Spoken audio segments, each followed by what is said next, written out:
5 seconds to go.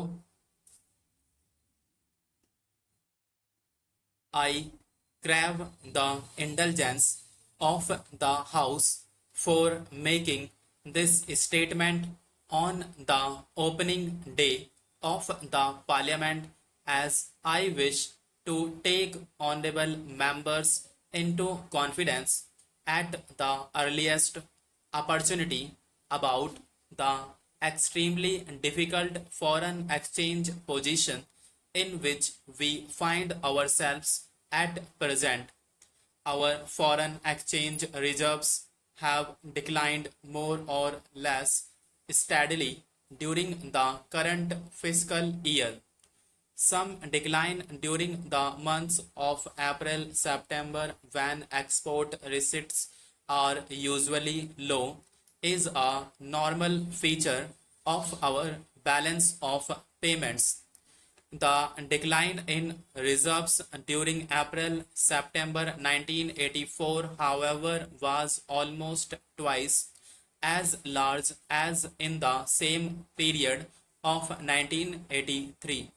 The decline in reserves has continued during the past 4 or 5 months, when we should normally be gaining reserves in order to meet the requirements of the coming lean season for exports.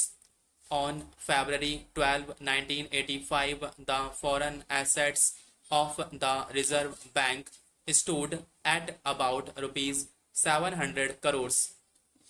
As honorable members are aware, the Reserve Bank is required to hold a minimum rupees 800 crores of reserve in the form of gold and foreign securities.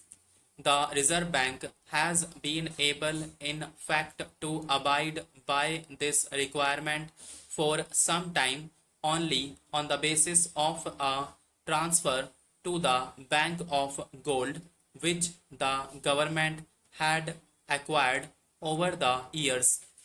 The recent decline in reserves is the result of a variety of factors.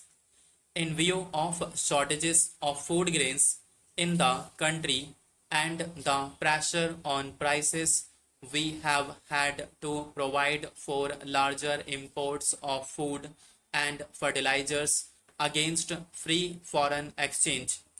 Payments on account of defense imports have also been increasing, and we have had to provide for larger repayment obligations in respect of the growing volume of our indebtedness abroad. While exports have been rising, the increase this year had not been as large as in 1983-84, and it has not been reflected fully in the receipt of foreign exchange. A part of the increase in exports has been to countries with whom settlements in trade and payments are made in rupees. There is reason to be believed that export earnings have been lower because of higher interest rates elsewhere.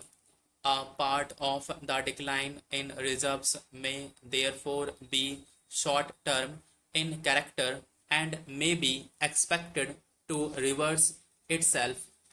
First and foremost, we have to reduce inflationary pressures in the economy.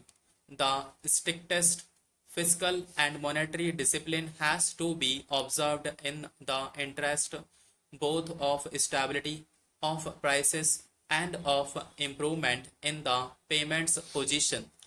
The budget of the central government for the year 1985-86 will be announced 10 days from now, and I do not wish to say anything about this at this stage.